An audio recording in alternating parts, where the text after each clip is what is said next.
Welcome everyone, welcome. My name is Mr. Aejis and I will be your teacher for the evening.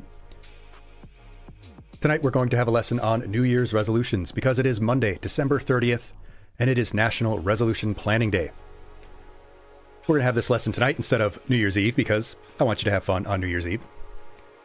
We're going to be discussing New Year's resolutions and then we will be continuing our journey into the Mojave in Fallout New Vegas, my first time ever playing that game, or any Fallout game for that matter.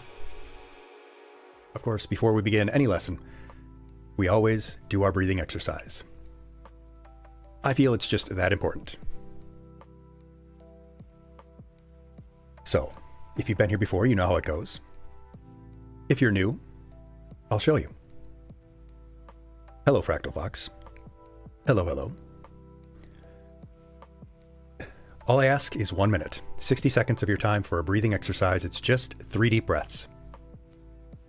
All you got to do is sit up nice and straight, but make sure that you're still comfortable and relaxed. Unclench your jaw, relax, roll your shoulders back a little bit, put your feet flat on the floor if you have long enough legs to do so. And then I want you to take one hand, or paw, or claw, or talon, or hoof, whatever it is that you have on the end of your limbs, and I want you to put it over your chest so you can feel your heart. And then I want you to take the other hand, or paw, claw, talon, hoof, whatever it is that you have on the end of your other limbs, and put it over your abdomen. Because we want to feel our abdomen rise and fall. We want to pull the air down deep where our lungs have more surface area and gives us more time to extract the oxygen. When we breathe in, we'll breathe in through our nose. And then we're going to hold it gently. And then we're going to breathe out through our mouth. You see the little pink ball going around on the screen there if you're watching. When it's in that darker green section where it is right now is where we'll breathe in. Then in the white section where it is right now is where we will hold it. And then in that next section, the light green, is where we will breathe out.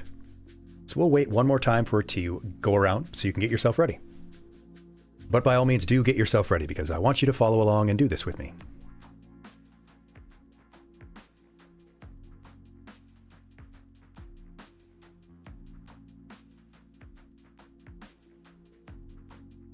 All right, here we go. Ready, and breathe in, and hold it,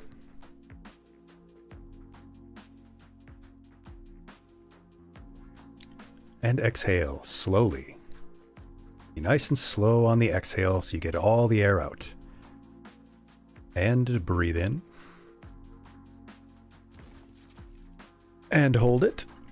Thank you, Utopia Tree, for the desk flip.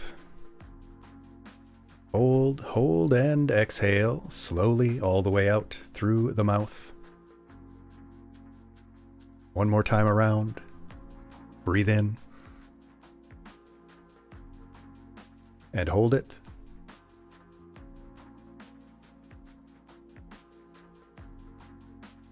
And exhale. Hello, Raven. All the way out. Completely empty your lungs. And there you go. That's it. 3 deep breaths. That's all I ask before we begin. Because we breathe very rapidly and very shallow in the modern world. And that leaves us physically more susceptible to stress and anxiety. Makes it more likely that we will develop disorders in the future. So we want to take time, at least once throughout every day, to slow down, take a couple deep breaths, and make sure that our brain is getting enough oxygen. Many of us are chronically oxygen deprived. I think this is a very important thing. That's why I do it before every stream. So thank you.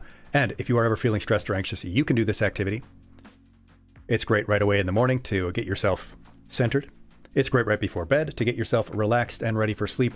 And anytime you're feeling stressed, like before a test or a job interview or something like that. And now it's time for the lesson. Tonight, we are going to be discussing New Year's resolutions. I am a teacher in the real world. And I stream health lessons, like this one, health and wellness subjects, and I play first-time playthroughs, indie games, classic games, retro games.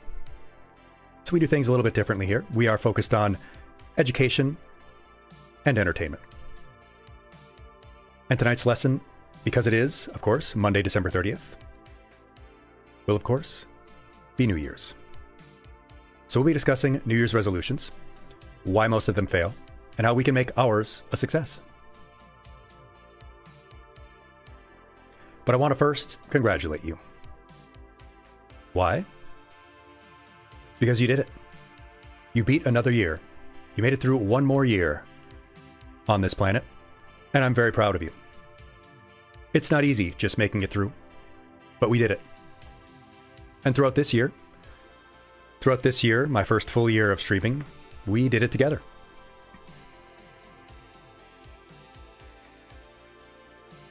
But we don't want to look too far back into the past. We can talk about all the things we've accomplished and our struggles, trials, and tribulations. But today we're going to look towards the future and what we can do going forward. Thank you, Miss Piper. Thank you. Proud of you as well. Raven, you're currently filling your wall with artwork. Oh, thank you, Utopia Tree, for the apple. And Raven, we'll be talking about that exact type of thing. Visual encouragement. We can always look back. And for the many of us, we do it too much. But what is a New Year's resolution? Where did this come from? Where did this idea come from of a New Year's resolution?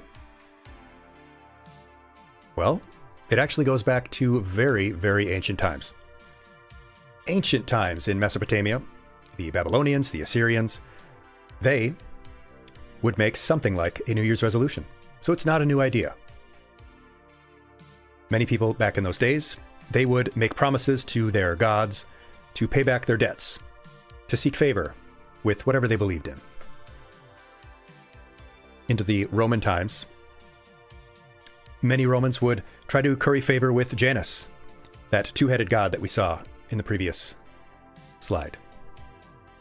They would promise that they would conduct themselves more honorably in the new year to try to gain favor with their gods. But as we got into the medieval period and the influence of more modern religions, these became more about spiritual matters and a time for reflection, which perhaps is a good change. Many people were more focused on their piety. Enemy brings up the classic old quote, tradition is just peer pressure from old people, or just peer pressure from the dead. I've heard that one. But going back all the way to ancient times, people have thought about New Year's in terms of beginnings and endings. But that attitude towards them has changed as secular influence arose. The Industrial Revolution brought a lot of changes to the idea of a New Year's resolution. The kinds of things that people thought about were more about practical things, their finances, their careers, their health, their relationships, trying to find love, for example. And as more and more modern times have come along, it's been even more about those kinds of issues, pushed primarily by media and advertisers, and it's great fodder for television, movies. It's been a great opportunity for businesses to push their self-help products, to make it about consumerism, what you can buy that will help you in the new year. But this has also pushed a lot of negative self-perception. It's pushed a lot of mentality on people to think about what's wrong with them. Think about all the things that they need to improve. Think about all the ways that they are not good enough. And then, of course, seek their company because it has products and services that can fix those things. We talked extensively about, for example, supplements. Supplements love New Year's resolutions. Gyms love New Year's resolutions. But let's talk about the here and now. Let's talk about right now.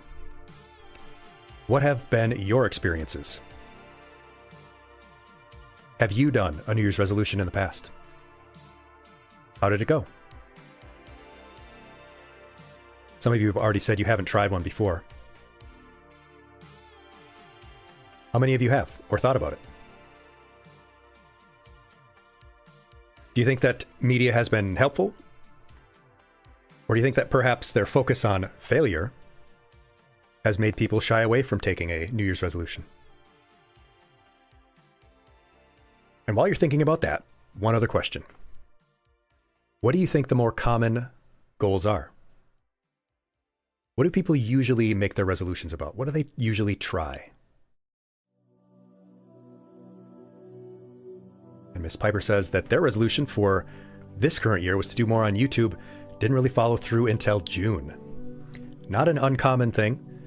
Most people tend to fall off early. But at least you started, you know? And we're going to talk about why the timing might not always matter. Dragon, you just never really considered doing it?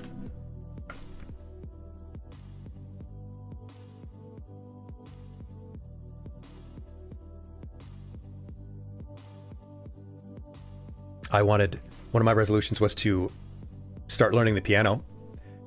And I did that for a good couple of months and then fell off because I just got really, really busy. Raven notes that a lot of people make resolutions to eat healthier, work out more. Yep, diet and exercise, I would agree with.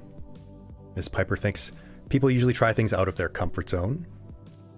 Nomi mentions diet, maybe quitting drugs, getting a girlfriend. I think I would agree with a lot of those. Well, this 1 out of 3 little characters here represents the fact that about 33% of people try a resolution each year. 1 out of every 3 people. 60% of the people who do take on a resolution say that they did so because they felt pressured. Just by general society. The idea that it's expected that, you do a resolution. But despite that fact, 80% of people, 8 out of every 10 people who do a resolution, say that they start off feeling confident that they can do it. And Raven, you think that resolutions are pointless for you? You don't make them anymore? And that's perfectly fine because maybe it's not about the new year. Maybe that's not the time for you. Enemy, you think the resolution is a better idea than trying to set a superficial goal. Makes people actually think about some important things. It's a good point. It can be a time that just makes someone at least reflect, like on our chart. At least take a moment to think about yourself. When we talked about sleep and we talked about dreams and whether or not dreams have meaning, one of my beliefs is that it doesn't even really matter, because if you take some time to reflect on what your dreams mean, you're at least thinking about what's going on in your life and what might be causing me to dream about this particular thing. Yeah. Well, to the goals section at least, in what people normally make their resolutions about. The number 1 is to save more money. Number 2 and 3, which I think are pretty related, as is number 4, I think you could lump these all together, making them the most common, are eating healthier, exercising more, and losing weight. Those are the biggest group of things that people make resolutions about.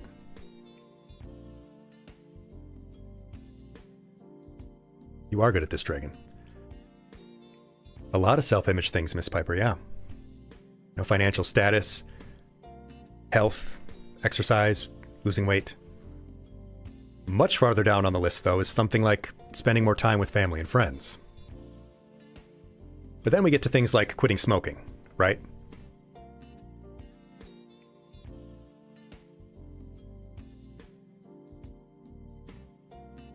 Asda.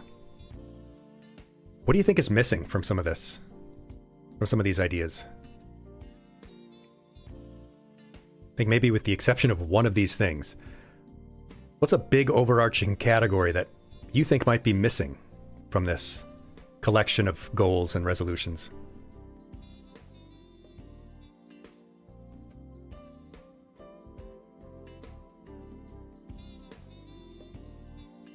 Oh, wow, right off the bat with any mental health stuff.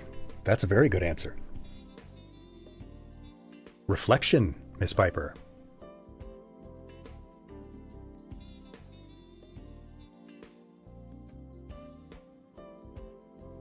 defeating your own supervillain. I think that could be interpreted a couple of ways, Nomi, and it might be quite relevant.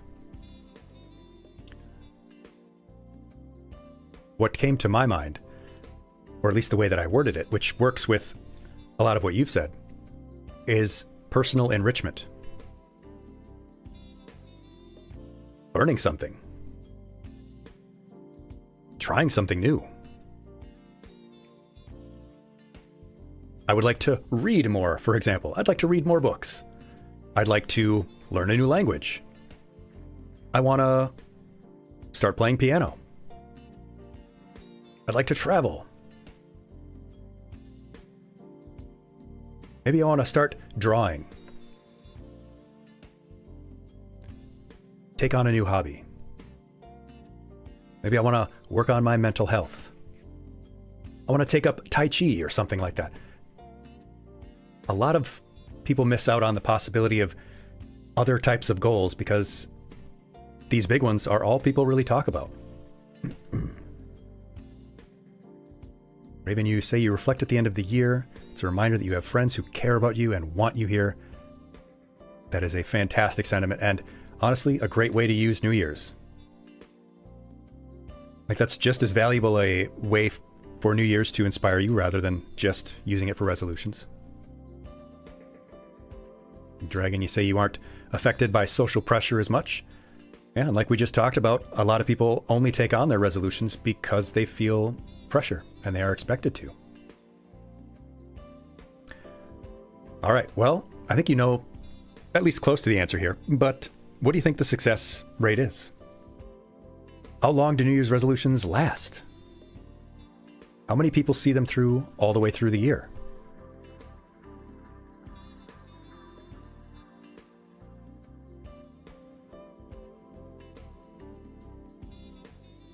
Nomi says 12%. It's a very specific amount. Enemy says the second Friday of January is the farthest most make it. Raven says 20 or 40%.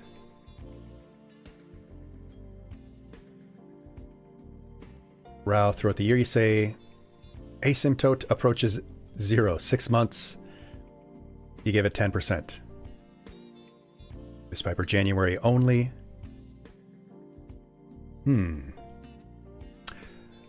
Well, only about 1 in 10 people make it through the complete year. Like Dragon just said, 1 in 10. 1 out of every 10 people fully complete their New Year's resolution all the way through the year. This Piper is a good point there. We're used to seeing immediate results. I think the fitness industry highlights that really well. Someone will work out for a week and not see results and think it's not working. About 20%, 22% of people quit in the first week. Over 60% of people do quit in the first month. So if it was just, January was your answer, yeah. Over half of people quit in the first month.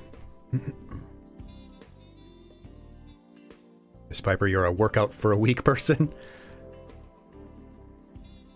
It can be tough to keep consistent because that one involves actual physical pain in some cases. But there is hope because there is that 10% who see it through the full year.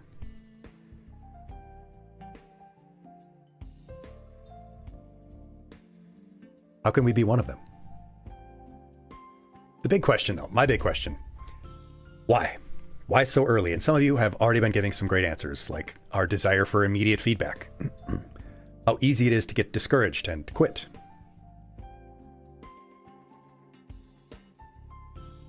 I want to show this little interesting chart here. Enemy say second Friday of January is known as Quitter's Day. It's when the majority of people drop out of their resolution. Oh, they go through the first weekend. I see. Yeah, they get through that first weekend, and then the second weekend they maybe just want to have fun.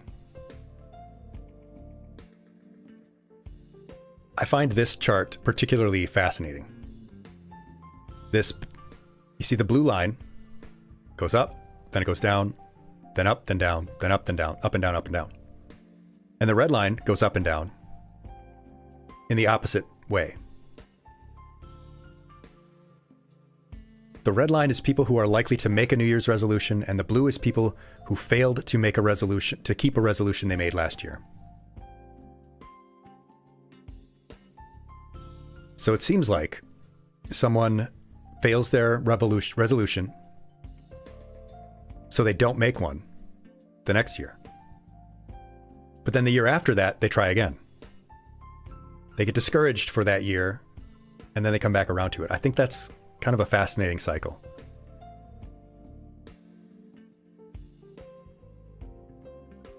Yes, then they generally do. The red line generally does stay above the blue line. So most people are likely to make a resolution. But the more people that fail a resolution, it seems like it has the opposite effect on their likelihood to make one next year. Oh, Wes, I didn't even notice that. The Rubik's Cube here, it does not, in fact, solve itself.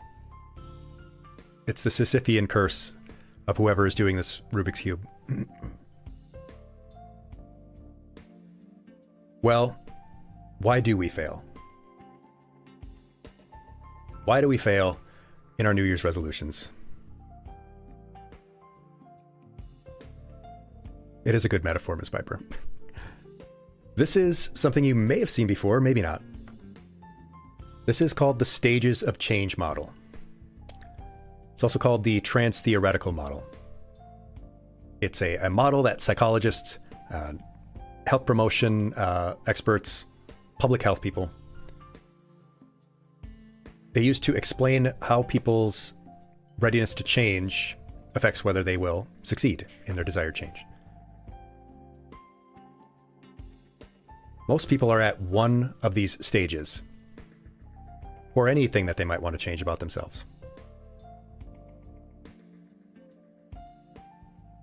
People who, say, have a bad habit and they aren't ready to quit, they're in the pre-contemplation stage. They maybe don't see the need to change.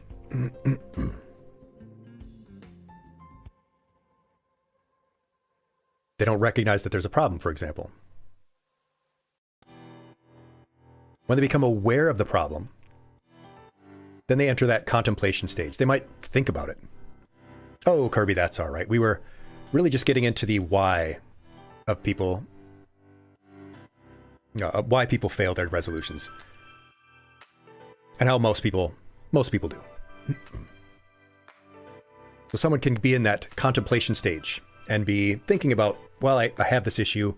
Maybe I'm spending too much money, or I should quit smoking, but I don't feel like it. Or I should not eat so much fast food, but they're not ready to change. This is where most health promotion really happens. This pre-contemplation stage is where a lot of public health awareness programs are aimed at. For example, like PSAs trying to show people, hey, smoking is bad. You know, all those anti-smoking ads. This is for people who they're not really intent on changing their behavior yet. When someone is in the contemplation stage, they're already aware of it. That's when we want to get them into taking action. To get them to start taking the steps to start changing. Oh, hey, Sad Panda. Hey. Great to have you here with us as well. Here, where most people are taking on resolutions, this is where you would think they are. They're in the preparation stage. That resolution that they're planning, this is them getting ready to take action. And then in the new year, they're taking action. And once they do, then, of course, they start maintaining it. But most people aren't actually in the preparation stage when they are taking their New Year's resolution. Just because New Year's comes around doesn't mean that the majority of people are ready to take action. They feel that pressure we were talking about, so they do it just because they're pressured or because it's expected. They're not actually ready to take on the problem. The timing is arbitrary, as Raven has been talking about. The 1st of January is an arbitrary day. It's just another day. It doesn't magically make you genuinely motivated to make a change in your life.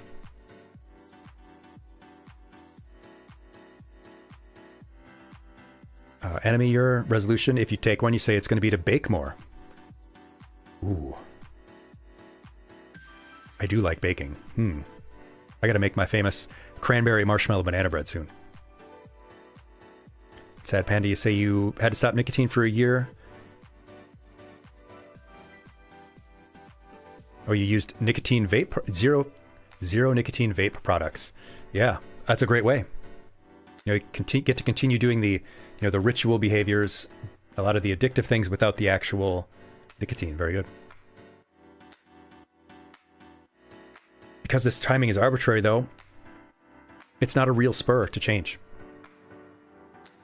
What is a real spur to change? What actually makes someone more likely to change?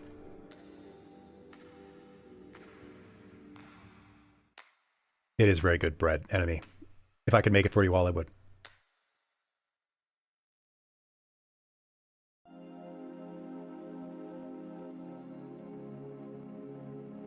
A lot of people say, for example, their New Year's resolutions are just because of pressure. But when people make genuine change outside of New Year's, it's generally because of some significant spur, like a health scare. People who have a health scare, they tend to actually really consider making a change in their life.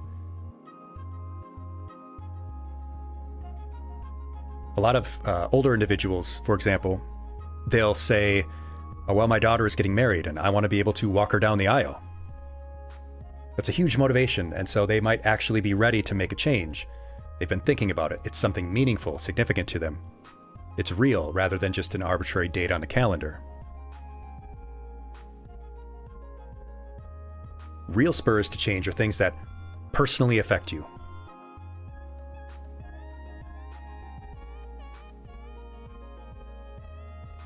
All that pressure and expectation makes you set goals that you aren't actually committed to. And worse, when you don't succeed at those resolutions, you feel guilty. Well, I didn't succeed. Oh, you weren't ready. You weren't ready to make that change. Even just mentally, it wasn't something that was important to you yet. It just makes us feel impotent, like we can't make a change.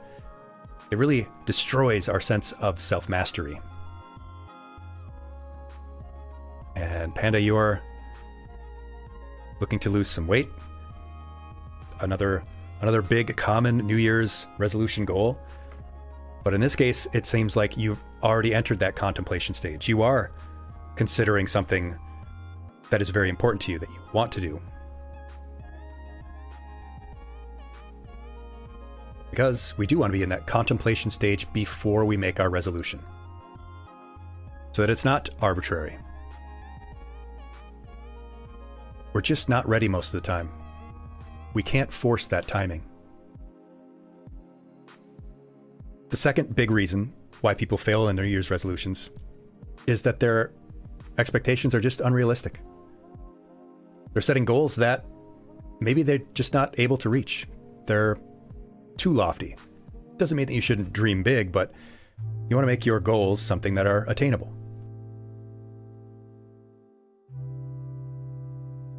Also, they're very vague. For example, I want to be healthier. That's great, but that's an idea. That's not a goal.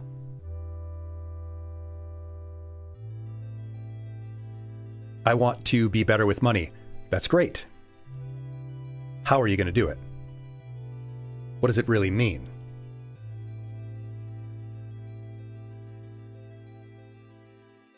Like, get in shape. Okay, well, what does shape mean to you? If it's too vague, it's really hard to know if you've actually achieved it. It really sets you up for failure. And just like in that last slide, failing makes you feel guilty. It hurts your sense of self-efficacy, your sense of self-mastery.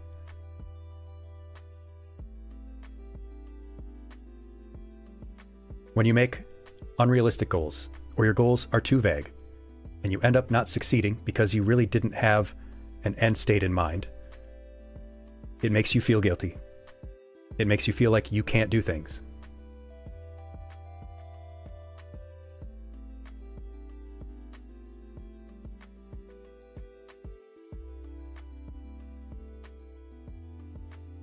And just to reconnect with that first big one, setting goals that you aren't actually committed to just because it's New Year's, just because that's what's expected of us socially, but you aren't truly committed to that goal. When you fail, and it is more likely that you fail, you feel guilty about that failure. You feel impotent. You feel like you aren't your own master, that you don't have as much control as you want, and it sets you up for future failure.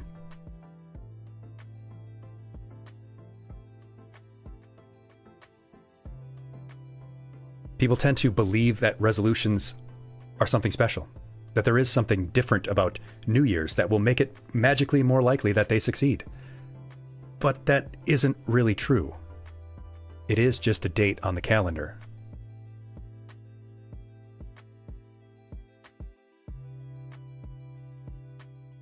And last, about unrealistic expectations, people think that motivation will simply carry the day.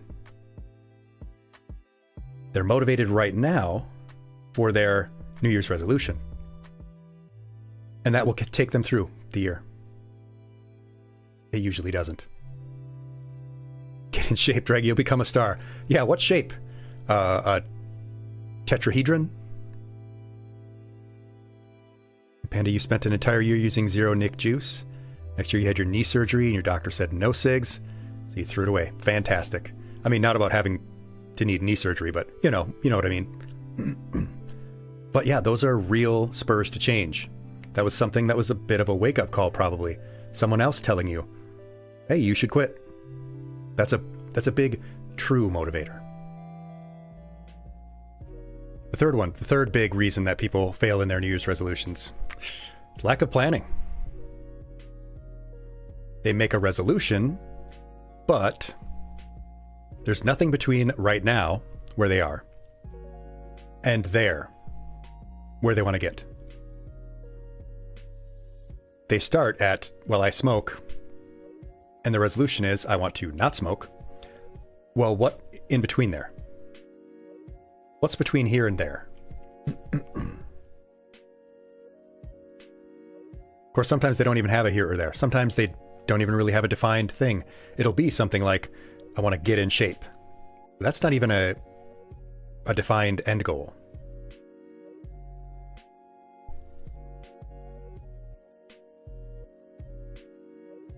I want to be better with money. How do you even define that? Where's the end?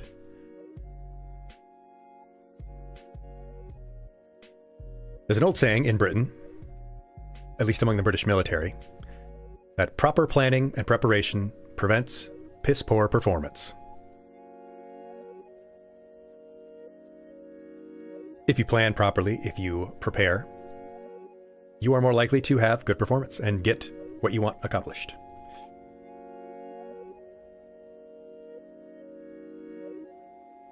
So with all those reasons why people fail, is it worth it? Is it worth it to have a New Year's resolution, given the failure rate and all the reasons why it's so easy to fail?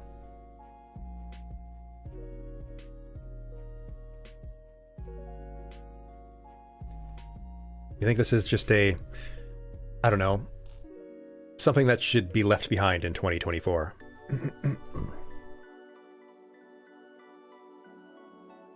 You know,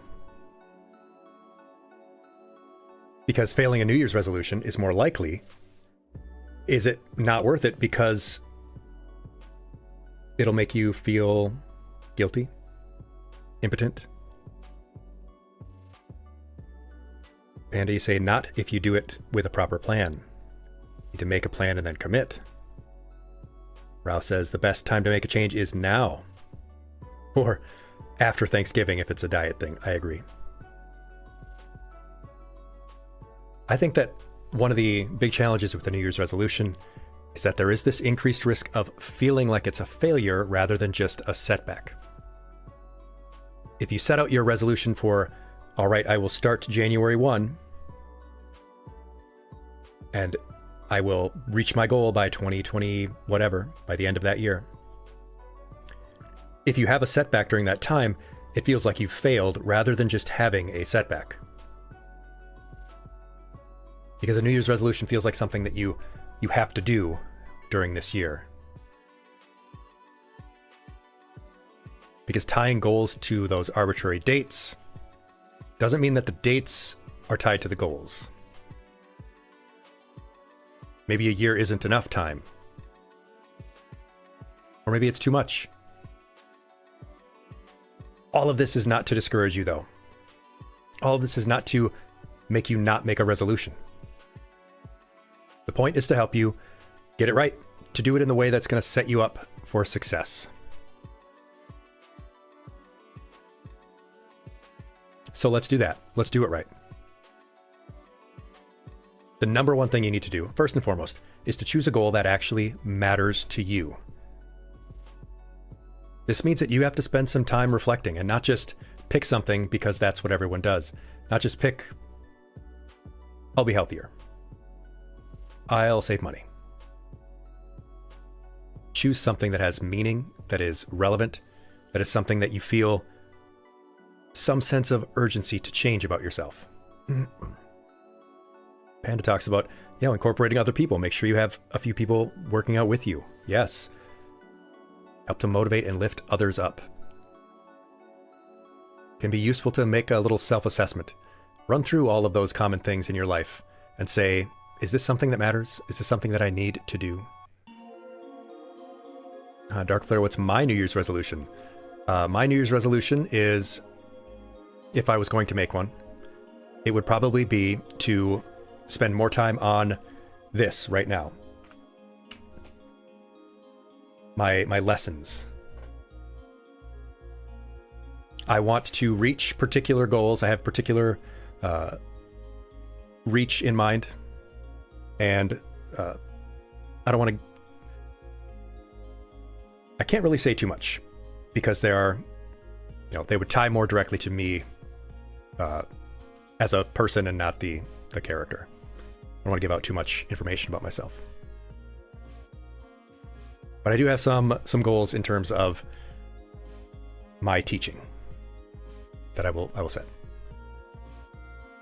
Think about what you could do that would improve your life.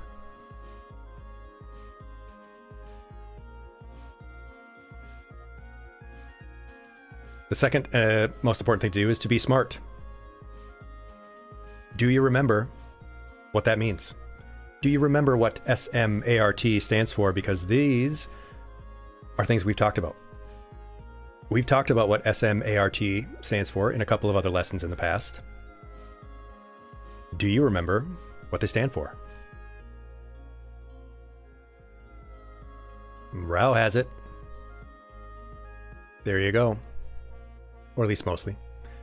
Specific, measurable, achievable, realistic, or relevant, as the case may be, and time-bound. Specific, measurable, achievable, relevant, and time-bound. So something specific. It has to be something that you can actually define, not just a vague idea like we've been discussing. So a bad goal would be, I'll eat healthier. Something that's better, more specific, would be, I'll eat less fast food. If you want to be better with money, that's not very specific. If you say, I will save money for the convention I want to go to, that's a little bit better. It's more specific. Why is this so important, though? What could be more specific for you in your goals, in your resolutions? What could be more specific about your goals?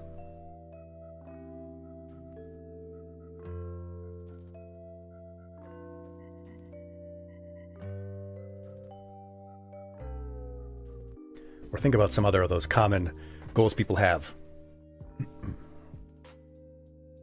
Eating healthier, exercising more, saving money. Think about those things.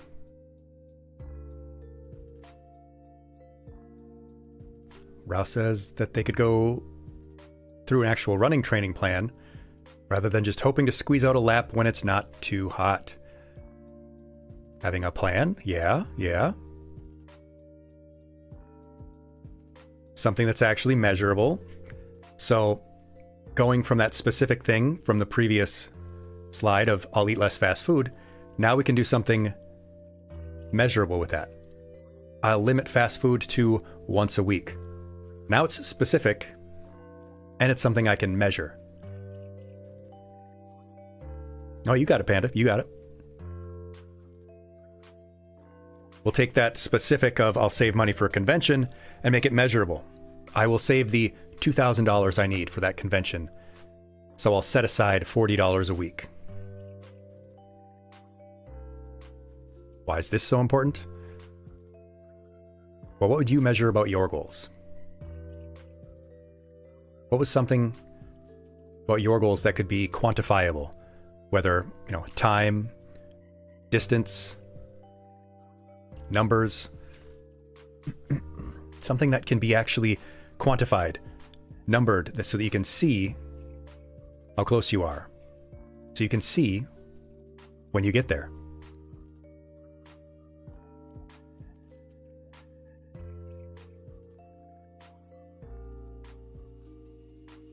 Like with running, like Rao says.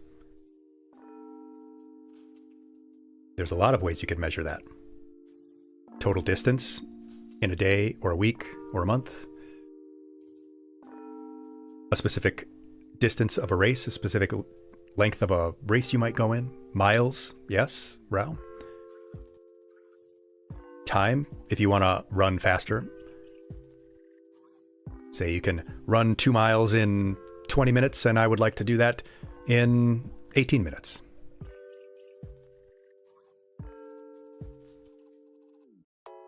It also needs to be something achievable, something you can actually do. Not, I want to climb Mount Everest. I mean, you could. That's a cool goal, but is it actually achievable for you in a reasonable time frame? Maybe not. Maybe not so much. Taking that, say I want to save money. Can I free up $40 a week? Is that $40 a week that I've decided is measurable? Is that achievable? How can I free that up in my budget each week? And if you can, then it's achievable. Hey there, enemy has cracked the code, breaking a single large goal into more manageable small goals. Yeah, a little more specific there, Flair, you got it. I'll exercise more, that's great. Well, how can you do that? I mean, I'll do more push-ups. All right, well, let's break that down further. How many can we do right now? What's a reasonable goal to increase by the end of 1 month, by the end of 6 months, and then by the end of a year? Breaking it down. Why is that so important?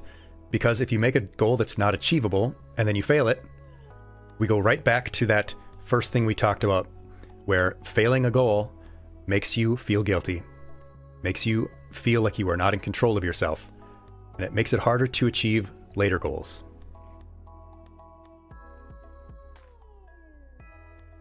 Relevant, of course, is very important, and one of the big ones that connects to the reasons people fail because of the timing.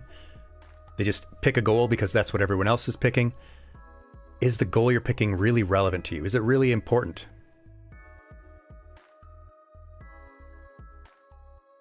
Well, I want to, eat healthier, so I'll eat less fast food. Well, think about why. Why is this important to me? Why would it be relevant? Why is it important to me to eat less fast food?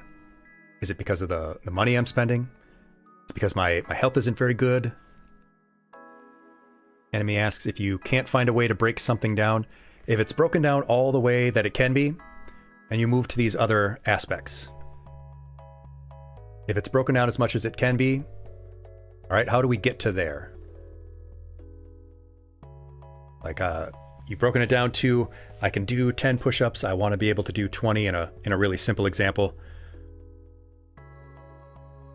All right, how do I get there? How can I increase it? Yeah, you reach a prime number eventually, Rao. You work sideways. Like, I want to save money for this convention. Why is this convention so important to me? Because I can connect with other artists if I'm an artist, or because I want to socialize with people in this fandom that I'm in? I want to get out more, want to be more active? Finding the why. And last, time bound. Of course. You have to have some kind of deadline. Even though that can make it feel anxious, it can also be encouraging. It can keep you on track. But you want that timeline to include your overall goal and each of those individual milestones we are talking about. Like, using that simple example again, I can do 10 push-ups. Can I get to 20 by the end of 1 month? 25 by the end of 2? I want to get 50 push-ups by the end of the year. Something very simple as an example. Set timelines for each individual milestone. 1 month, 3 months, 6 months, the year. Do you need a full year for a goal? Is it something that's ongoing where it's not actually going to have a specific end date? If it doesn't have a specific end date, like I would like to learn piano, well, that's just something I can do my whole life. You continue to get better and better. Well, what could I try to do by the end of that 1 year? Or should I even care about a year? Should I say, well, I don't need a full year to, say, learn to play a full song? Maybe I can do that in 3 months. You don't need to make these resolutions for a full year. You really don't.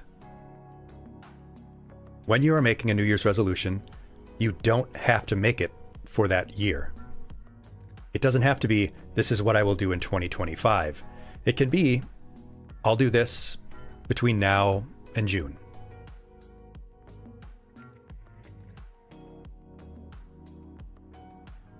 So when you've considered making your SMART goals, your SMART SMART goals, how do we set ourselves up for success? We've got the goals. What else can we do? Oh. Yeah, reassess after that 6 months, Panda. Yeah, you get to that 6 month time, and then you say, well, did I get it? If I did, what new goals can I set? If I didn't, maybe I just need to adjust. Maybe I just need another month or so. Set yourself up for success. The first way you can do that is with your environment. Surround yourself with cues to engage in that activity, whatever it is that you need. Because again, the goal is the end state. We're thinking about and doing all of the steps that take us to that goal. Surround yourself with cues to engage in those activities. I want to learn guitar, so I'm going to put up a picture of a guitar in my room. Little tiny things like that will continually remind you. I want to make sure that I'm following my breathing practice, so my phone lock screen is something reminding me of it. Also, consider convenience. That's my little alliteration. Consider convenience. Making your goals, the activities that bring you towards your goals, convenient. Keep those things close at hand. Keep those good things close at hand. Keep your study supplies, if that's your goal. Keep those close, wherever you spend a lot of time. Make it convenient and easy. But also make bad things, if you're, say, trying to quit some bad habit, if your goal is related to stopping something, make that thing less convenient. Make it harder to smoke. Keep that, say you try to reduce your cannabis use, keep your stuff buried under a dresser. And you have to dig it out, mess up all your clothes, and you got to refold them. It may make you less likely. It at least might make you consider, do I really want to? And maybe you think about, what are the other things I've been trying to replace it with?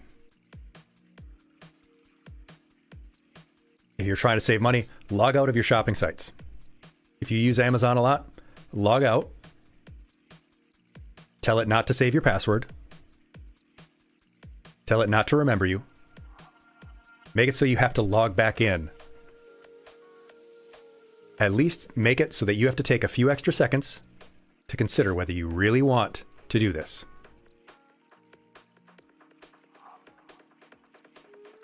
You can also do the two-factor authentication so that you have to go through that inconvenience, right? Hello, Empress. Hello. You can simply also remove some of the triggers that set off your bad habits that you're trying to quit. Or the barriers, the things that get in the way of trying to do the things you want. Block those time-wasting sites.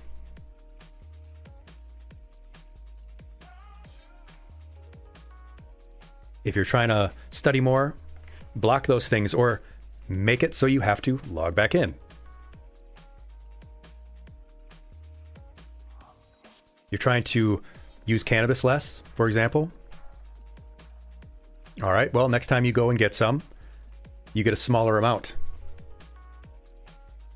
That way you run out faster, and you have to really consider, do I really want to get dressed, drive out to wherever, get some more, drive back? It makes it less convenient, keeps it less at hand. And I know this isn't, this is your health teacher talking about, the fact that you may use cannabis. But like I've said before, hey, it's a thing people do.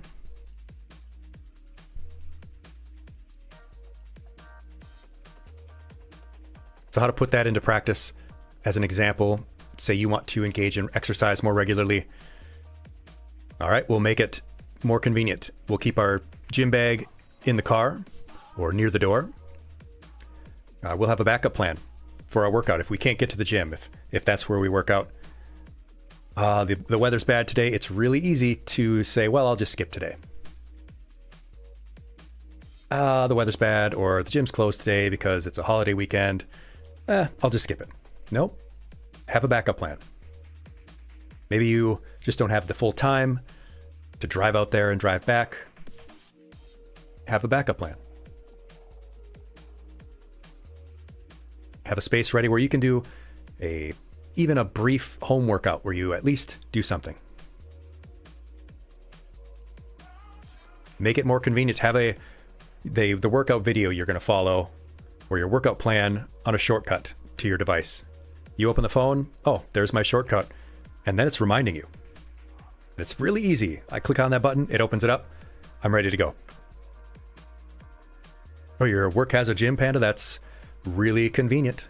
What we're talking about here, making it convenient. Yes, yes. The next stage, we want to create habit. And how can we create habit? Well, habits are things that are built over time. So you can't just do it the once. It has to be day in and day out, right? We're trying to turn resolutions into habits. And how can we do that? Well, you start small. You start small and you build on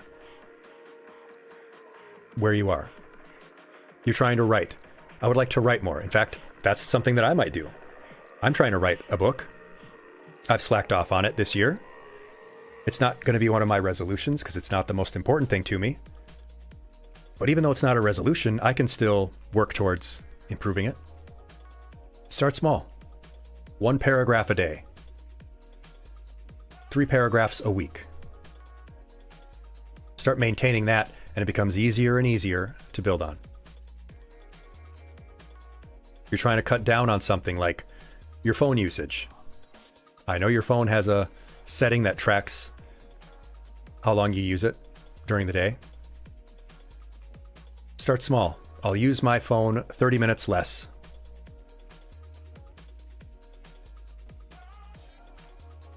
Empress, you say you tend to forget them over time or not plan them. One of the bigger causes of people not succeeding in their resolutions, yes. Nomi, you say you need to incentivize your goal, incentivize your resolutions. Yeah, we'll talk about some rewards shortly. Build gradually off of that. And plan each step up. Like that 1 paragraph a week. I'm starting at 1 paragraph a week, seeing if I can maintain that. Well, what would I like to bump that up to? I'm doing 1 paragraph a day. Maybe I want to get to a page a day. Plan your step-ups so that you don't just have a goal between starting at nothing and finishing a book. Have other milestones you can reach. I'm writing a paragraph a day. Now I'm writing a page a day. That's a milestone. That's something to celebrate. That makes you feel accomplished. It does the opposite of what a lot of those things we were talking about previously. It increases your sense of self-mastery. Makes you feel like you can do things.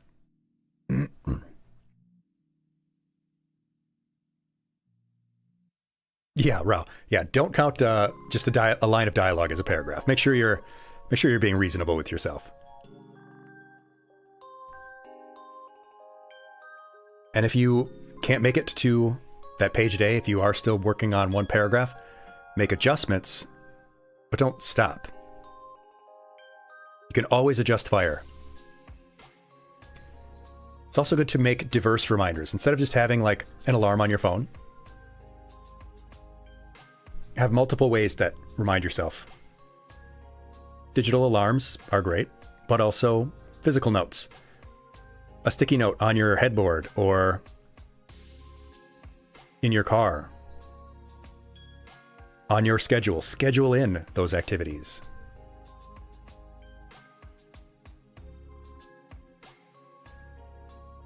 You want to make your habits a part of your daily life. Most importantly, though, as Mr. LaBeouf here would say, just do it. Just start. I know it's a cliche, but most cliches are cliches because they're true. 10% is infinitely more than 0%. If you don't feel like doing whatever it is that you need to do,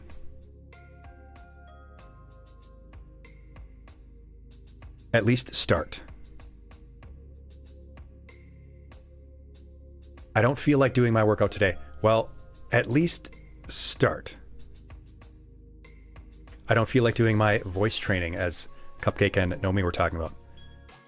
Well, if you plan for a certain amount of time for your training that day, at least do half of it.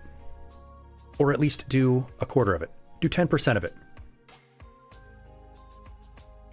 If it's a piano, like myself, I want to learn piano, and I want to do 45 minutes. That's my normal time. I just don't feel like it. All right, I'll do 10 minutes. Or I'll at least start. I will play through my scales for 5 minutes. I've done something.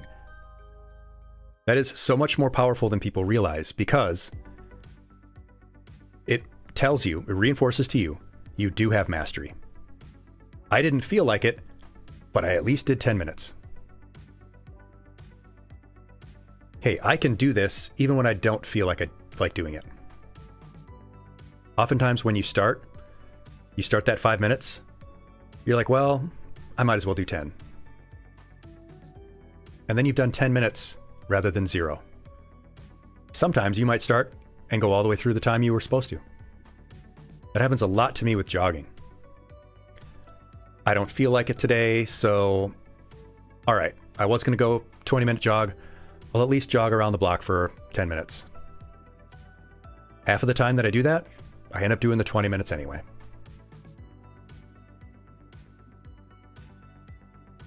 The next thing that we need to talk about is discipline, and the fact that discipline is bigger, more important than motivation. It is far, far more powerful and relevant to just motivation. And why? Because motivation is a feeling. Motivation is a feeling, and feelings are fleeting. Feelings change all the time. You can feel one way right now and feel very different 10 minutes from now. Motivation is something also that you use or you lose. You might feel motivated, and then if you don't do anything with that motivation, it's gone. So use it when you have it. If you are feeling motivated today or tomorrow or on January 1st, use it. Get a really good, strong, whatever it is, the activity that you're doing, your training, your piano practice, the reading you want to do, the writing you want to try. But don't rely on it. You can try to create motivation with a lot of different ways. Inspirational quotes, motivational wallpaper, watching people achieve things that you want to achieve. Great, but don't force it. If it doesn't come, it doesn't come. But motivation is a feeling, and feelings are fleeting. What really matters is discipline. It's easy to do things when you're motivated. It's very, very hard to do them when you don't want to do them. Motivation is a feeling, but discipline is your behavior. It is the actions that you're taking. Discipline creates motivation.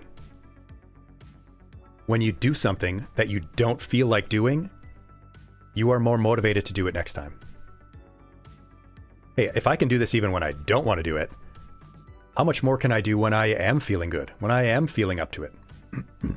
I did my 10 minutes of piano practice when I didn't feel like doing it at all. Well, now I'm feeling pretty good today. I'll definitely get my 45 minutes. This increases your sense of self-mastery. And I've talked about it a couple times because it's very important. You want to make yourself feel like you can do this. Self-mastery also creates motivation. Anger can create motivation, Empress, yeah. Your feelings can influence you. Sadness can make people motivated. I feel sad about, the fact that I didn't learn piano last year. That can motivate me. There isn't really any emotion that is inherently bad. It is how you use them. Oh, Cupcake, yeah, about procrastination. Procrastination is one of the other big reasons that it can be hard to fulfill your resolutions. It's so hard to make yourself start, but it usually is that once you start, you complete it, or at least that day's activity. Procrastination is something that can be combated with little tricks, like making it inconvenient, like we were talking about earlier, considering convenience. Make it inconvenient to do the things that you would normally procrastinate with. If I usually spend a lot of time playing a particular game on Steam or something, I'll log out and, like I said, enable the two-factor authentication and make it so it takes me time to do that thing that I would procrastinate doing. Or I'll set up my mentality that I can only do this thing that I would normally procrastinate with after I start my activity. I at least have to do my 10 minutes, and then I will allow myself to do the other things. Discipline makes all the difference because action creates motivation. It creates confidence. And that motivation and confidence makes you take more action. It makes those actions even more effective. You do something when you don't want to do it. Now you feel motivated. Now you feel confident in your ability. The next time you do it, you're even better. Creating resistance is good. Cupcake, yeah. Also making it more convenient. Something I think is... I don't know if it's on the next slide or not. Or if it was... Anyway, yeah. You can create resistance to the negative behaviors you want to avoid and remove barriers to the positive behaviors. Like we were talking about earlier with Panda talking about making it more convenient for their workouts. Keeping their gym bag in their car so that when they're in the car, they don't have any reason not to have their workout stuff with them.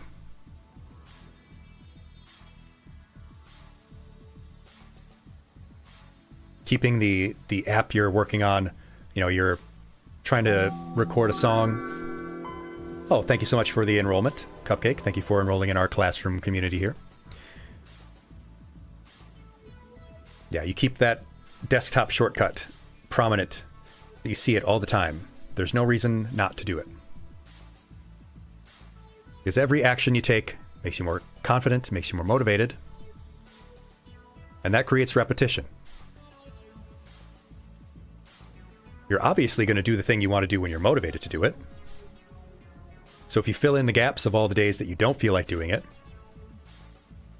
now you've got repetition, and repetition creates identity. There's a great quote, and I'll read the one that Rao just posted, but a great quote that we are what we repeatedly do. We are not what we say. We are not what we tell ourselves. We are what we repeatedly do. Repetition creates identity. Rao quotes from Neil Gaiman, "If you're only going to write when you're inspired, you may be a fairly decent poet, but you will never be a novelist, because you're going to have to make your word count today. And those words aren't going to wait for you, whether you're inspired or not. So you have to write when you're not inspired." And the weird thing is that 6 months later or a year later, you're going to look back and you're not going to remember which scenes you wrote when you were inspired and which scenes you wrote because they had to be written. You took action. The actions created repetition. The repetition created the identity, and now you're a writer. And now we will talk about rewards. Yes, indeed. Rewards are important. Rewards are good. They do give you positive reinforcement. They do make you feel better in the short term. They give you a short-term motivation boost. And they do remind you that you are making progress. You reward yourself for a good week. That's a solid reinforcing reminder. I've made progress. I can have a good week. And that reward is a tangible or experiential reminder that you can do it. There are two types of rewards in general. There's external, things that come from the outside, tangible. Simple example like giving yourself a little treat as a treat. Or engaging in a little retail therapy, buying yourself something nice as a reward. And that's all well and good. Internal motivations, though, internal rewards are even more powerful. Those are things like satisfaction in your work, pride in what you're doing. Those are harder to quantify and harder to reward yourself with, but you can. You can share those things. Share your successes. You can have an accountability buddy. Someone that you talk to about your progress in each goal. Someone that will tell you that they're proud of your work, what you've been doing. This is about the difference between award and reward. That reward you give yourself can be something tangible, but an award can be something that's just giving you pride. I have even heard of people who give themselves little trophies. You know, they buy a bulk of those really cheap little plastic trophies and like give themselves one for a good week. Silly things like that still have an effect. For short-term goals, a reward does encourage repetition. It does make you want to keep doing it, so you keep getting rewards. Our brains are primed for that. So if you get a good grade in your first quarter of the semester, hey, I'll get myself a new game. Literally participation trophies, Empress. Yeah, there's so much poo-pooing about those and so much backlash. They do matter. For longer term goals, though, what's better for those is something that is experiential. Because those are things that you want to remind yourself of. You're probably not going to remember the treat you bought yourself for having a good week. But if you have a good GPA during your semester, it's more likely that you will remember that with pride if the reward you gave yourself is something that was a great experience, something that you will look back on. I had a great semester, so I went to a concert for my favorite band. And of course, I remember. You're going to remember that cool experience. And every time you remember that experience, you remember what you did to earn it. No problem, Flair. Thank you. See ya. Experiential reminders are so powerful. But you want to avoid relying on rewards. You can start with those short-term external rewards, but you want to start shifting over time towards internal rewards. You also want to focus on the process and not the outcome. What I mean by that is you want to celebrate your effort and not just the reward or the accomplishment. Think about the fact that you're rewarding yourself. Think about it as, I'm rewarding myself for my consistency. I'm rewarding myself for my effort. Sure, the reward was triggered by the A I got on the test. Tell yourself, though, think about it consciously as, I'm rewarding myself for the effort I put in, for the work I did. That is a much greater boost to your pride and sense of self-satisfaction. If you can make the rewards related to the thing you do, even better. Like, you know, you're learning programming, you want to learn Java, and you complete some milestone you've set for yourself. So, hey, I'm going to buy myself the new monitor I've been looking at. Hey, it's related to what you're doing.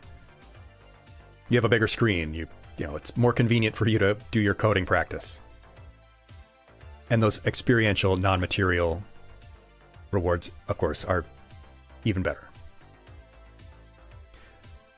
But avoid, of course, overindulging in your rewards. They do give diminishing returns. And avoid being inconsistent, where you don't reward yourself. We've talked about how our brains are primed for consistency and habit, and with our topics like sleep. If you don't get something that you've been expecting, it can make it harder in the future. Like Pavlov, as Rouse mentioned Pavlov. If you're trying to train your dog to do something and you give them a treat when they do the right thing, if you suddenly stop doing it, then they're gonna maybe not do it anymore. You want to keep reinforcing the good behavior without overindulging. I do have to mention gamification, though. This is something that you can do if you get a little bit high speed and want to go above and beyond in the reward category. You can give yourself points. You can set up points. Each day that I engage in the thing that I want to do, I'll give myself a point. And then set up your rewards based on, hey, I reached 50 points. People love that stuff. Or, as we were talking about a little bit earlier, involve others in your rewards. Involve your accountability partner. Hey, I'm gonna... I'll use the concert example. If I reach this goal, I'm going to go to a concert with my friend. Well, now your friend is involved in the reward. Now you feel a bigger sense of responsibility. Now they might be asking you about, hey, did you do well on the test? Are you on track to get the grade in the class? What does the scouter say about my piano level? Wow. Yeah. It's over 9,000. There are a couple of additional points to talk about for people who have neurodivergence, ADHD and such. I do have dopamine regulation issues. It is more challenging. Our brains do seek out more immediate reward. So you can give yourself more immediate rewards. You can make them smaller, but a reward after each successful engagement in the behavior you're trying to encourage. Make that reward right away. I did my studying for an hour. I will play my favorite game for however long. Make that reward directly connect, because you are seeking immediate satisfaction, immediate gratification. And make those rewards something that are of very high interest. If you're using some kind of tracker for your goal, like a running tracker or something, make them very visually appealing, or do a physical one with stickers, something that is going to stimulate you. Sensory rewards can be very good too, like a hot bath or giving yourself your favorite treat, something that is sensory, tangible. Put your hands, your sense of touch or taste on it. If possible, incorporate your sensory augment into your activities, like music or smell. Put your aromatherapy candles in your workout area, something like that. You can try to be creative and think about it that way. If you need to do stimming, or if you need some kind of help with dealing with your anxiety or fidgeting, do so. If you need to fidget while you study, go ahead. You don't need to be perfect. So we're going to do a little practice. And I'm going to bring up a couple of scenarios, and we'll talk. So we'll bring up two examples. Number one is a person who is trying to create a good habit. They're trying to learn a new skill. So this person, our friend Alex that we'll be talking about, they want to learn to use Blender. Not the kitchen blender, they want to learn to use the program Blender. And our other friend wants to end a bad habit. They want to make a lifestyle change. They want to quit cannabis. So these are the two big categories: creating a good habit and ending a bad habit. Let's go over these. Alex wants to learn a new skill. They want to learn Blender. First thing we got to ask is, what's their why? Why do they want to do this? Why do they want to learn this new skill? What's important about this to them?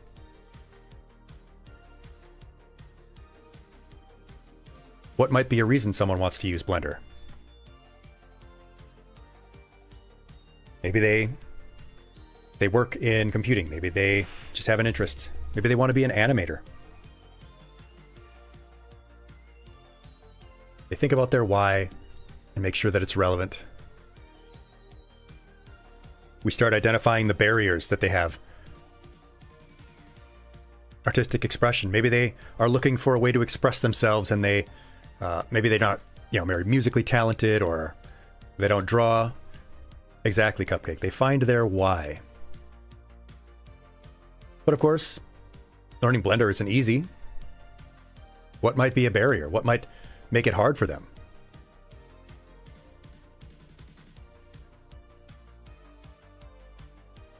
I got a couple of examples. It might be overwhelming for them. It's not a simple thing. Rouse says, do I have a way to run it? Can I afford it? The time and cost, exactly. But you also look for your resources. What are the things that I need to get out of the way? What are the things that can help me? resources like free videos, free tutorials. Probably there are guides that people can follow. Maybe they have friends that know Blender or can help them. Probably a lot of tracking apps that you can use. Ah, Cupcake. There are many different versions of Blender, tutorials for different versions. Yeah. You want to remove as many barriers as you can to set yourself up for success. Which is what we'll do here. With the environment that we talked about. So for their environment, we're going to have them get their workspace ready. They're going to, before they start engaging in their daily tasks, they'll make sure that they have all their programs ready, installed. They've favorited the correct videos. They got their tutorials bookmarked. Their shortcuts are on their desktop. They're ready to go. Everything in their environment is ready for their daily activity to create this habit.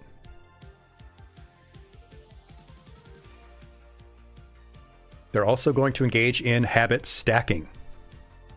Now, habit stacking is another very powerful tool. Habit stacking is when you connect one habit that you want to build with a habit that you already do. Something that's already easy for you, that you've already incorporated into your daily life.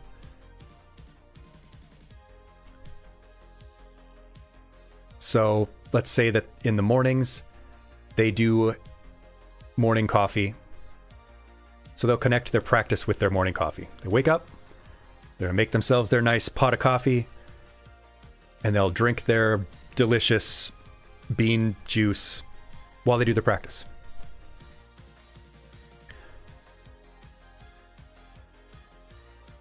Or maybe they like to spend an hour before bed listening to their favorite band. They'll connect that habit with their practice. Or if, say, they've already got a good workout routine, that's not one of the things they need to work on. They will do their workout immediately after their practice. Maybe they love jogging. Maybe they love running. Well, they're going to do their running right after they do their practice. But they will start small. They're not going to leap into it and say, I'm going to do 2 hours of Blender practice every day. All right. We'll start slow and do 10 minutes following along with our daily tutorials for the first week until we start getting comfortable. After that first week milestone, okay, now we'll bump it up.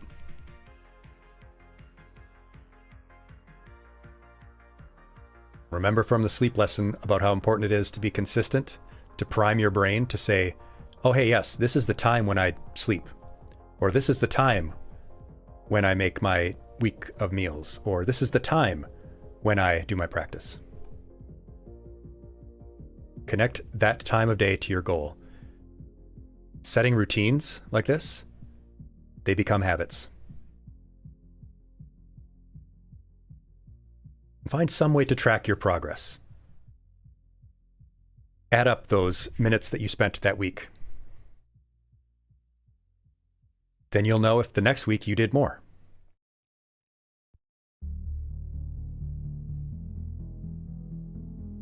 Of course, we're trying to turn motivation into discipline.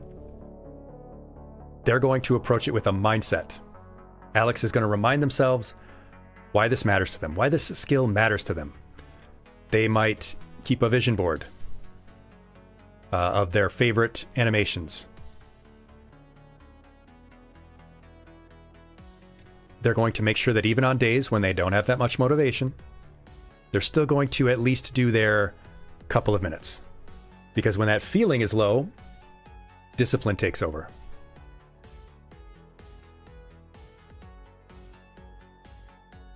They're, of course, going to reward themselves. They're going to make sure that they give themselves some internal pride every time that they complete a tutorial. They're going to print off what they worked on and add it to their board. It's a tangible reminder of something they accomplished. Of course, they can share that progress with their friends too. and get some external positive feedback.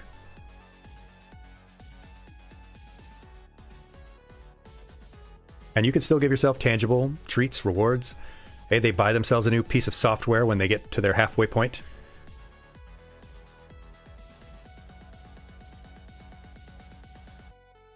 So let's make sure that their goal is SMART. Let's make sure that it is specific, measurable, achievable, relevant, and time-bound.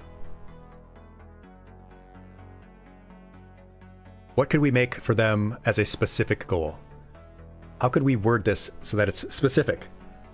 Because just saying, I want to learn Blender, not very specific, right? What would make this specific? How could we word this?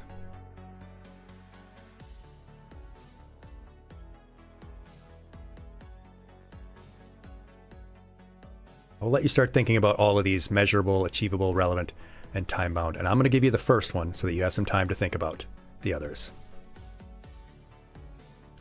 For specific, their goal is to be able to make 3-minute animated shorts. By the end of the year, I want to be able to make my own animated videos using Blender.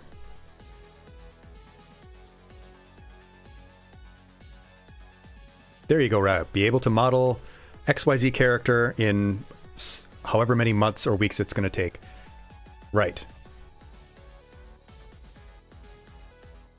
And in between those points, say, yeah, I can make an animation a walking animation. Yeah.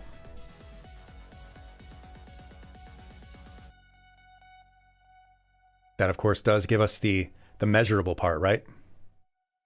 Breaking it into smaller milestones.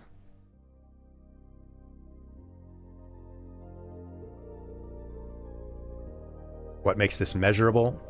How can we set milestones along the way, like Rao was just talking about? All right, by the end of the first month, by the end of January, I will learn the interface. I will learn all of the different tools and buttons and the specific wording and how the version works, all that stuff, by 1 month. By the end of March, I will be creating my first model. I'll make my first animated scene by the end of June. Now, I don't know if this is actually like a good time frame because I don't know anything about Blender or coding or whatever, so I'm just going off of what I can presume about it. Is this achievable? Can they manage this? It seems pretty achievable. How will it be achievable? Alex can dedicate 1 hour. This was supposed to be an hour a day. Yeah, and Alex can dedicate 1 hour per day. Yes, they can set that time aside. It's achievable. Is it relevant to them? Like some of the reasonings we were talking about earlier? Yeah. Maybe a career in animation is their goal. So this expands their abilities. It is relevant and important to them. Is it time-bound? It absolutely is. Not only have we set overall time frame goals, we've got individual milestone goals. So we have made Alex a SMART goal and talked about how they can reinforce their habits. Very good. Now, we do have another one, but I think we'll go over this one after. We'll talk about quitting cannabis. All right, so we're going to help our friend Jamie quit cannabis using the tips and tricks that we've been talking about for creating good habits for our New Year's resolution. What would be a good why for them? What would be a good reason why someone would maybe want to quit this bad habit? Something that would be relevant, something that would be important, a good spur for them to want to do this so that it's not just an abstract, arbitrary idea. Oh, hey, it's a new year, so I should try to quit a bad habit.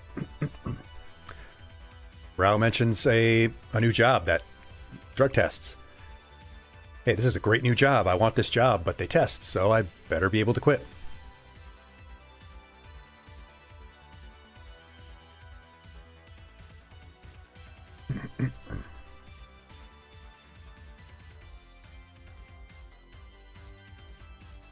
I'll give an example that is very common for people when they quit bad habits. In general, a health scare. Maybe not even for them, maybe a family member. This is very common for people who want to quit drinking, for example. Someone maybe they know gets in a car accident, was drunk driving, or gets hit by a drunk driver. Sometimes the motivations aren't positive, but they can still be a very powerful spur to make a change. So maybe it is a job issue for Alex, or Jamie in this case. They have a powerful why. They want this great new job or something like that. What would be some of the barriers? What might make it hard for them to quit? Well, I mean, obviously, the addiction aspect would make it difficult. That would be a barrier to quit. Social pressure, maybe all of their friends smoke. They might smoke because of stress. They might have specific triggers that make them feel like they need to use cannabis to relax, maybe. But there aren't just barriers, there are also resources. There are things that they can identify that can help them.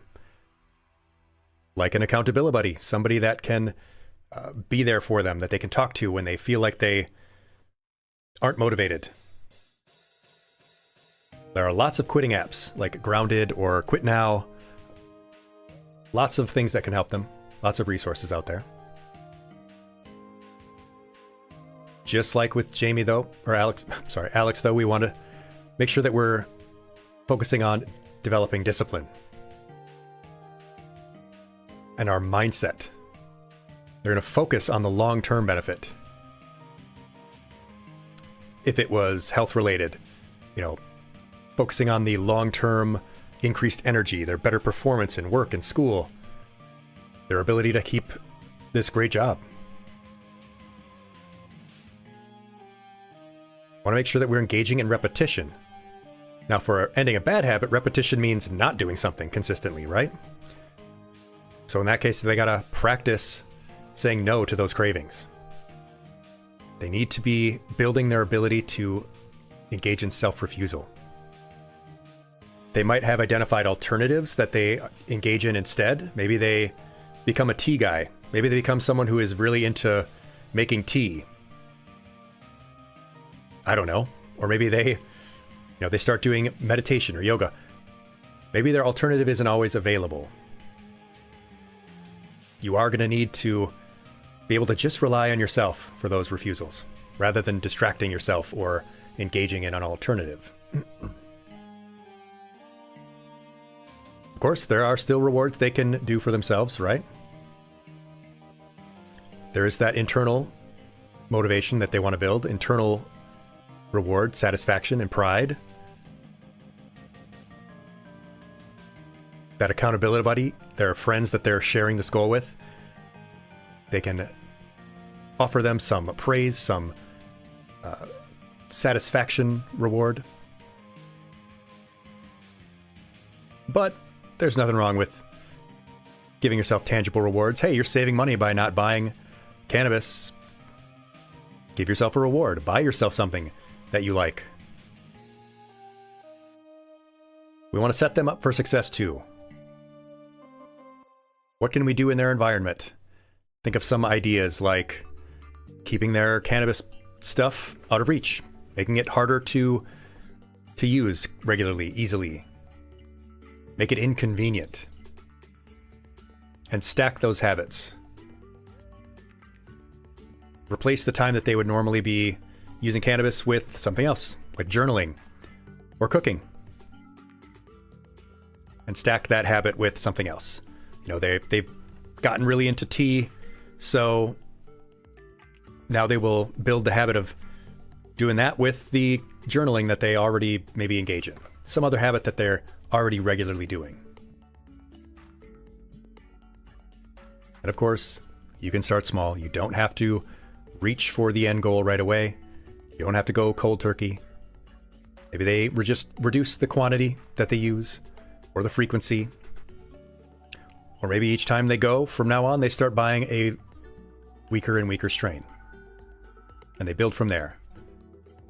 They do one of these things for a little while, and now they've moved on to doing 2 of those things.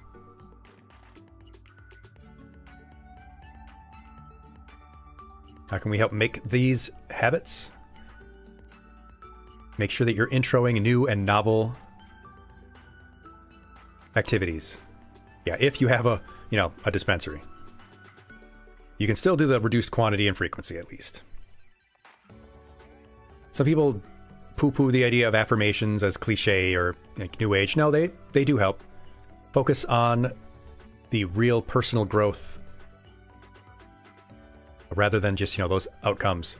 You're choosing something important. You're choosing your health. You're choosing growth over the short-term relief that you might be getting from this bad habit, like smoking or cannabis or drinking. Celebrate those small wins, as we've been saying. Let's make sure that their goals are smart. Let's make them specific, measurable, achievable, relevant, and time-bound. They're not going to need the full year. They've decided, I don't need a full year to quit smoking cannabis. I can do this within 6 months. Their New Year's resolution doesn't need the full year. Can they measure it? Absolutely. After the end of 1 month, they can say, I will only use every other day when they're currently using every day. By the end of the 3rd month, just weekends. By the end of the 5th month, just maybe a couple times a month. And then they can finally let it go. Is this achievable? Absolutely. They can definitely replace that cannabis use with something else. In fact, it'll probably free up a lot of time for something even more enjoyable or productive. Is it relevant? Is it important? Yeah, they are focused on their personal health and growth and their job. Raul brings up Kojak, I think, with the lollipops. Yeah, plenty of alternatives. Or maybe that's just me getting that reference. I don't know. Is it time bound? Yep. They've set specific end goals and individual milestone goals. Their end goal of 6 months and goals within that. Steps along the way. All right, let's take a little breather because take a deep breath. You went through this entire lesson. Fabulous, fantastic. You did great work. So breathe, relax, because you did it. You completed our lesson. And now your homework, between now and the next time we see each other, is to think about or reconsider what your New Year's resolution or resolutions are going to be, if you are going to make one. Or even if you're not going to make one. Maybe you're realizing, I don't need to make an arbitrary time as my start for a goal. Maybe I'm not ready. Maybe I'll start on January 17th. Does that matter? Absolutely not. Maybe you'll be getting ready between now and then. And then, on that day, you'll start. Because the day doesn't matter. But that's your homework. Think about those things, come back, and in the next class, we'll share. We'll talk about what our goals were or are going to be. And with that, fantastic. Great work. Let me know. Do you have any questions, comments, feedback, suggestions? And you can just let me know anytime.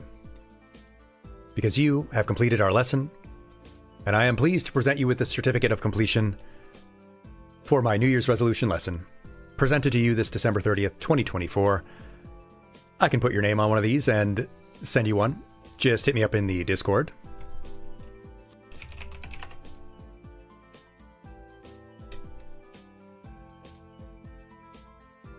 You can join the Discord there.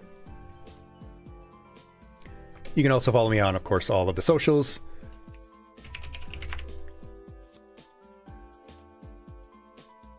But with that, again, congratulations, you completed our lesson.